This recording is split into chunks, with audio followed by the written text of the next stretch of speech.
अब हम लोग साइमल्टेनियस इक्वेशंस को सॉल्व करेंगे। तो देखिए, सॉल्विंग साइमल्टेनियस इक्वेशंस, इसमें दो तरह का ट्रिग्नोमेट्रिक इक्वेशन होता है, two equations in one variable and two equations in one variable. पहला इक्वेशन होगा two equations in one variable और दूसरा होगा two equations in two variable. तो सबसे पहले हम लोग शुरू कर रहे हैं two equations in one variable. इसको कैसे सॉल्व करते हैं? देखिए, two equation in one variables में जनरल वैल्यू निकालना होता है। तब क्या करेंगे? कहता है फाइंड द, सवाल है find the most general value of theta which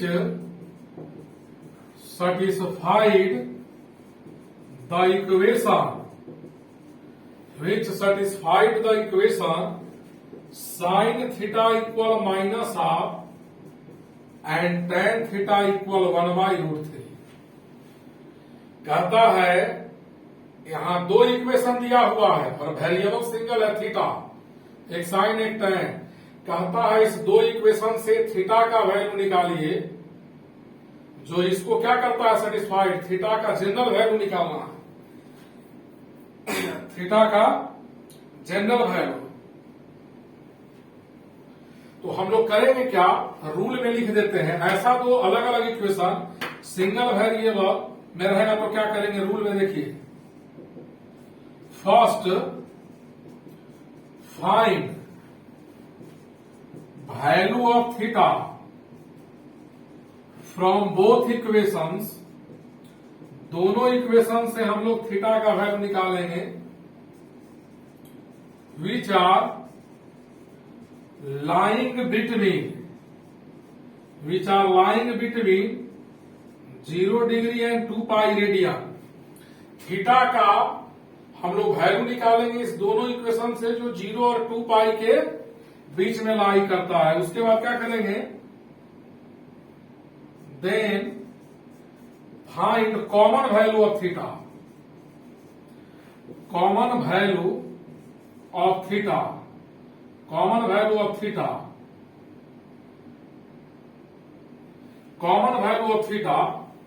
तो जनरल वैल्यू का फॉर्मूला लिख दीजिएगा, general value of theta equal 2n pi plus common value, 2n pi plus common value of theta, यानी जनरलाइज्ड कर देंगे, generalised. सबसे पहले जब दो इक्वेशन दिया रहे सिंगल वेरिएबल में, दोनों इक्वेशन से थीटा का वैल्यू 0 से 2 पाई के बीच में निकालेंगे, फिर कॉमन वैल्यू लेंगे और उसमें 2n पाई जोड़ देंगे, वही जनरल वैल्यू होगा। तो देखिए, sine theta equal minus half है। साइन निगेटिव दो क्वाड्रांट में होता है, थर्ड क्वाड्रांट और फोर्थ क्वाड्रांट में। तो थर्ड क्वाड्रांट में साइन का वैल्यू क्या होगा, ऐसे सोचो आप, अगर ये प्लस हाफ होता तो π/6 होता, ये प्लस हाफ होता तो π/6 होता थीटा का वैल्यू, लेकिन माइनस है तो एंगल सेकेंड क्वाड्रेंट में चाहिए, तो सॉरी थर्ड क्वाड्रेंट में चाहिए। थर्ड में पाई में जोड़ दो और फोर्थ में 2 पाई से सब्ट्रैक्ट कर दो। तो यहां से थीटा का वैल्यू निकलेगा 7π/6, 11π/6। अब आइए, tan थीटा का वैल्यू 1/√3 है। tan पॉजिटिव होता है फर्स्ट और थर्ड क्वाड्रेंट में, तो फर्स्ट क्वाड्रेंट में π/6 होगा और थर्ड क्वाड्रेंट में कैसे निकालेंगे, पाई में इसको जोड़ देंगे तो 7π/6 आएगा। इसको 1 माना, इसको 2। अब कॉमन वैल्यू ऑफ थीटा क्या है वो देखिए, थीटा का वह वैल्यू जो सेपरेटली दोनों को सेटिस्फाई करे। कॉमन वैल्यू ऑफ थीटा होगा 7π/6। 7π/6 यहां भी है, 7π/6 यहां भी है। तो इन दोनों इक्वेशन से थीटा का जनरल वैल्यू क्या होगा? तो जनरल वैल्यू ऑफ थीटा, ध्यान से देखिएगा, general value of theta equal 2n pi add कर देंगे कॉमन वैल्यू में। लिखिए इतना,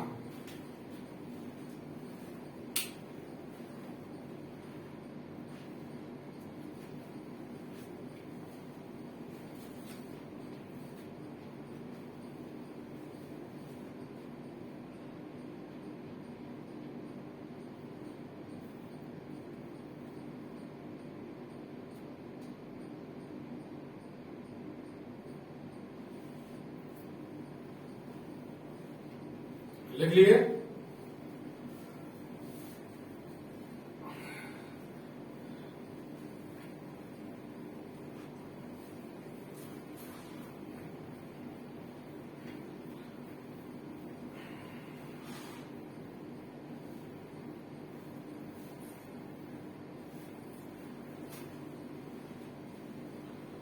अब देखिए, दो इक्वेशन रहेगा और दो वेरिएबल रहेगा। तो सवाल है two equation in two variable का कि if tan a minus B equal 1 and cos a plus b equal √3/2 find the smallest positive values of A and B and their most general values। अब इस सवाल में देखिएगा, दो equation है tan में और cos में, वेरिएबल भी दो है, तो इसमें दो तरह का सॉल्यूशन लाना है। A smallest positive value of A and b, यानी ए बी का वैल्यू क्या हो, सबसे छोटा और पॉजिटिव। तो जब ए बी पॉजिटिव है तो एक बात तो क्लियर है कि ए प्लस बी ग्रेटर देन क्या होगा, ए माइनस बी से, और कहता है उसका जनरल वैल्यू। तो स्मॉलेस्ट पॉजिटिव वैल्यू निकालने के लिए क्या कीजिएगा, दोनों इक्वेशन से एंगल का वैल्यू 0 से 2 पाई के बीच में निकालेंगे। दोनों इक्वेशन से एंगल का वैल्यू 0 से 2 पाई के बीच में निकालेंगे। tan का वैल्यू 1 है, तो फॉर स्मॉलेस्ट पॉजिटिव वैल्यू, देखिए for smallest positive value tan 1 है, तो tan किस क्वाड्रेंट में पॉजिटिव होता है, फर्स्ट में π/4 होगा, और फर्स्ट के अलावा थर्ड में tan पॉजिटिव होता है। थर्ड में कितना एंगल होगा, फर्स्ट क्वाड्रेंट के एंगल को पाई में ऐड कर देंगे तो वो थर्ड क्वाड्रेंट का एंगल होगा π/4 और 5π/4। इक्वेशन 1 हुआ। अब देखिएगा, cos a plus b equal है √3/2। cos पॉजिटिव होता है फर्स्ट एंड फोर्थ में, तो फर्स्ट में π/6 होगा, और फोर्थ में क्या होगा, फोर्थ क्वाड्रेंट का एंगल निकालने के लिए 2 पाई से इसको सेपरेट करेंगे π/6 को, तो 11 π/6 आएगा। एक बात तो क्लियर है कि अगर ए और बी पॉजिटिव है तो ए प्लस बी बड़ा होगा ए माइनस बी से, लेकिन यहाँ ए प्लस बी का वैल्यू π/6 है, 30 डिग्री, जो ए माइनस बी के इन दोनों वैल्यू से ही छोटा है, इसीलिए π/6 नहीं लेंगे। π/6 ए प्लस बी का वैल्यू है जो ए माइनस बी के दोनों वैल्यू से छोटा है। अब देखिएगा, सिंस ए प्लस बी का वैल्यू 11 π/6 और ए माइनस बी का दोनों वैल्यू लेंगे। अब इस दोनों से बी का वैल्यू निकाल लीजिए, तो 2a इक्वल होगा 11 π/6 प्लस π/4। एलसीएम ले लीजिए, जब अपना कर लीजिएगा 11 π/12 प्लस π/8, ये का वैल्यू निकला। तो देखिए 12 को लिखते हैं 4 × 3, 8 को लिखते हैं 4 × 2, तो एलसीएम होगा आपका 24।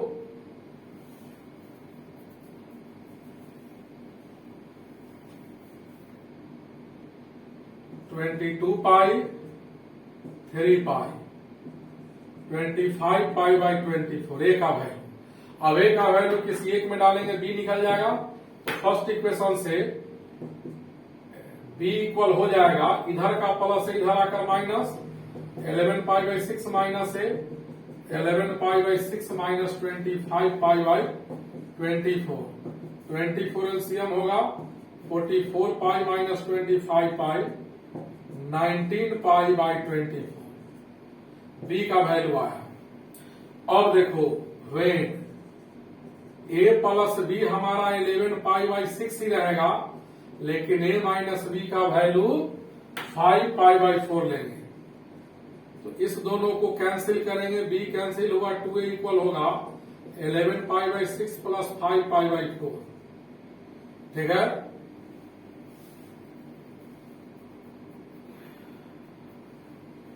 इसका भी एलसीएम 6 का वैल्यू 3 इंटू 2 और 4 का वैल्यू 2 इंटू 2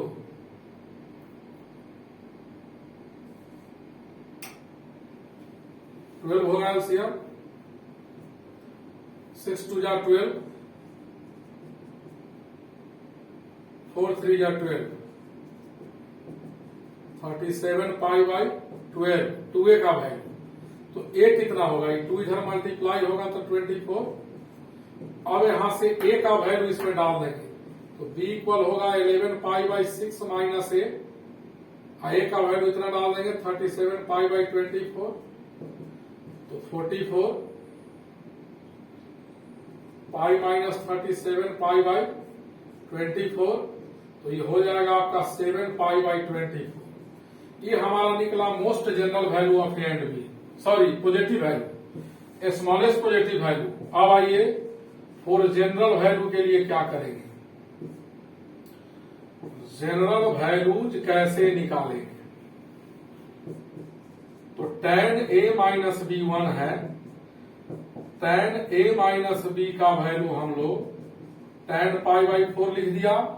यहां से a minus B equal n pi plus pi by 4 आया। इसको मान लिया इक्वेशन 3।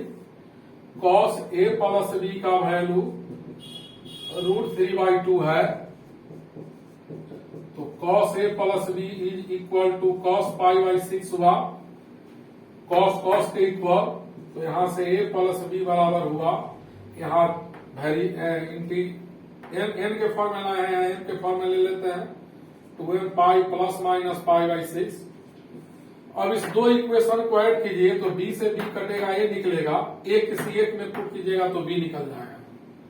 ठीक है, m भी इंटीजर है और n भी इंटीजर है। लिखिए पहले इतना,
अब हम लोग पढ़ेंगे ट्रिगोनोमेट्रिक इनइक्वालिटी। इनइक्वालिटी शुरू में पढ़ाए थे, रिवीजन कर लीजिएगा। ट्रिगोनोमेट्रिक इनइक्वालिटी, इसका वैल्यू कैसे निकालते हैं तो कुछ सवाल देखिए। Sine x greater than half है, यहां से एक्स का वैल्यू निकालना है। यानी साइन जो हो हाफ से बड़ा, तो हम लोग जानते हैं कि साइन एक्स का मान -1 से लेकर 1 तक होता है। साइन एक्स का वैल्यू हम लोग पहला क्लास टीचर में पढ़ चुके हैं। यहाँ कहता है कि साइन का वैल्यू हाफ से बड़ा, यानी हाफ से लेकर कहां तक, 1 तक, हाफ से लेकर 1 तक। तो हाफ से जब बड़ा होगा साइन तो पॉजिटिव होगा, और साइन पॉजिटिव किस क्वाड्रेंट में होता है, साइन पॉजिटिव फर्स्ट और सेकेंड में होता है। तो पॉजिटिव नंबर हाफ से छोटा भी होता है और हाफ से बड़ा होता है। तो देखिए साइन एक्स हाफ से बड़ा का मतलब हाफ से 1 तक, तो एंगल इन दोनों क्वाड्रेंट में होगा। तो सबसे पहले इस इनइक्वालिटी को इक्वल में अगर हम लोग बदल दे तो साइन कितना का मान फर्स्ट क्वाड्रेंट में हाफ होगा, π/6 का। देखिएगा यह एंगल मान लिया कि π/6 है, तो इस क्वाड्रेंट में कितना का मान होगा, हाफ। तो सेकेंड क्वाड्रेंट में होता है 5π/6 का। तो देखिए इस लाइन तक साइन का वैल्यू कितना होगा, हाफ, और इस लाइन पर भी साइन का वैल्यू हाफ होगा। यहां से जैसे हम ऊपर जाएंगे, यहां से एंगल π/6 से बढ़ना शुरू होगा, और यहां आके कितना होगा, π/2, और साइन π/2 का मान 1 होता है। यहां तक आएंगे तो 90 डिग्री, साइन 90 डिग्री का मान 1। तो जैसे जैसे एंगल बढ़ेगा, ये 30 डिग्री है एक तरह से, 60 ऊपर होगा, 90 यहां होगा, साइन π/6 का वैल्यू हाफ होगा। लेकिन यहां से यहां तक आएंगे तो साइन का वैल्यू हाफ से बढ़ते बढ़ते 1 तक आएगा, फिर 1 से घटते घटते हाफ तक आएगा। यानी कि एक्स का वैल्यू, अब देखिए साइन एक्स हाफ से बड़ा हो, इसके लिए एक्स का वैल्यू 5π/6 से छोटा और π/6 से बड़ा लेंगे। 5π/6 से छोटा और π/6 से बड़ा। इस इंटरवल का जो एंगल होगा वो साइन को हाफ से बड़ा बना देगा। इस दोनों क्वाड्रेंट में साइन निगेटिव होता है, और साइन को हाफ से बड़ा का मतलब पॉजिटिव। कैसा पॉजिटिव, हाफ से बड़ा। तो हाफ से बड़ा यानी हाफ से 1 तक, तो यहां साइन का वैल्यू हाफ होता है। एंगल जैसे जैसे ऊपर जाएंगे बढ़ेगा, यहां आकर π/2 होता है, साइन π/2 का मान 1 होता है, फिर 1 से घटते घटते हाफ तक। और दोनों तरफ जब साइन कॉस से कॉसेक में एंगल का वैल्यू 2 नंबर के बीच में आए तो दोनों तरफ जनरल वैल्यू के लिए 2nπ जोड़ दीजिएगा, तो इसका जनरल वैल्यू इतना हुआ, इसका जनरल वैल्यू इतना हुआ। अब आइए सेकेंड सवाल, cos x greater than equal to -half है, यानी cos x का वैल्यू -हाफ से बड़ा। तो -हाफ से बड़ा कहां से कहां तक, -हाफ से बड़ा कहां तक, 1 तक। यानी पॉजिटिव तो सारा होगा, सारा पॉजिटिव वैल्यू कॉस का, और कुछ निगेटिव जो -हाफ से बड़ा हो। तो cos x को अगर हम -हाफ के इक्वल कर दे तो 2π/3 और -2π/3, इस दोनों एंगल पर cos का वैल्यू -हाफ होता है। देखिएगा यहां से यहां तक का एंगल 2π/3 हुआ, और यह एंगल हुआ -2π/3। अब cos का वैल्यू -हाफ से बड़ा, तो इस रीजन का यहां 0 डिग्री होता है, cos 0 का मान 1, cos 90 का मान 0, माने यहां 1 होगा cos का वैल्यू, इस लाइन पर 0 होगा, 1 से घटते घटते 0, और 0 से घटते घटते इस लाइन पर cos का वैल्यू -हाफ होता है, और यहां भी -हाफ। तो एंगल इसके बीच का हम लोग लेंगे, यह एंगल cos को क्या बना देगा, यह एंगल बना देगा cos को, यहां से यहां तक का एंगल cos को क्या बना देगा, -हाफ से बड़ा। यानी x का वैल्यू 2π/3 से छोटा, -2π/3 से बड़ा। तो जनरल वैल्यू क्या हो जाएगा, जनरल वैल्यूज ऑफ x होगा, इनइक्वालिटी में दोनों तरफ 2nπ ऐड कर देंगे।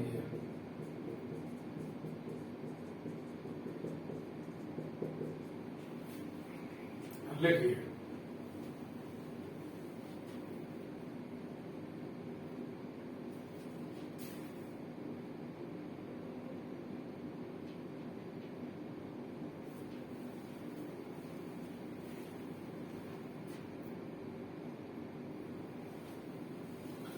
देखो जो अब नेक्स्ट वीडियो हम देंगे ट्रिग्नोमेट्रिक इक्वेशन का, उसमें ट्रिग्नोमेट्रिक इक्वेशन का केवल सवाल सॉल्व करके भेजेंगे।